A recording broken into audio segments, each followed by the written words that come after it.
Seems like every child is walking around with a smartphone glued to their palms, head down. I'm joined this morning by Katie McPherson.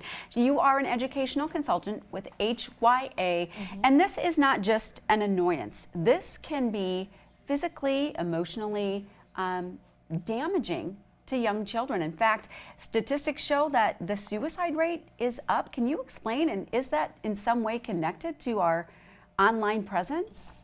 So there isn't any longitudinal data yet, but what we see is a lot of sedentary presence by our kids. So sitting for a long time on their screens, on a video game, and obviously that has an impact on the developing brain and the neurobio aspect of the physical wellness of our being. So when we talk about the developing brain, what are we seeing? How is the brain being impacted?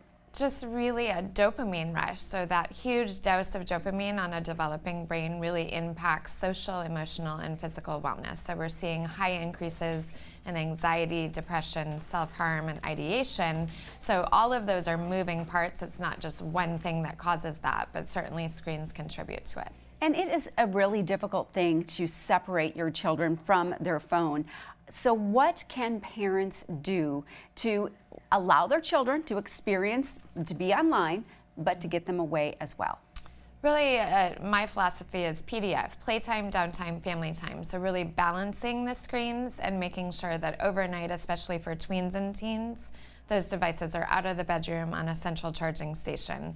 One of the things that we're seeing a lot of is lack of sleep is impacting the brain deeply, and so that obviously contributes to mental health and wellness. And there have been studies that say you don't need to be on your electronic devices right before bed, that it impacts your ability to sleep.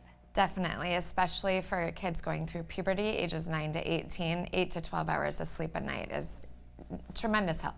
And I've also read that Instagram, for example, is considered one of the worst apps for preteens and teens. Explain that. Specifically for young females, they kind of ruminate on those images of I'm not skinny enough, I'm not this enough, I wasn't invited here. So Instagram's very image-based. So parents are really the best app to help protect their children, but there are apps out there as well. What can parents do? So all parents ask me, which app can I read the deleted text? How can I follow them? All of those things are great, but the reality is there's always a workaround. So your open communication with your child is really where it's at.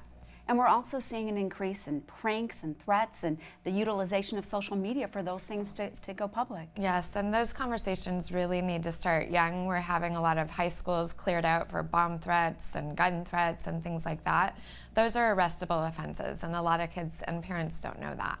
So there's a lot that parents can do. If they want to learn more, is there a way that they can reach out and get that information? Yes, definitely. KatieMcPherson.com, and then if they're looking for the app, smartsocial.com.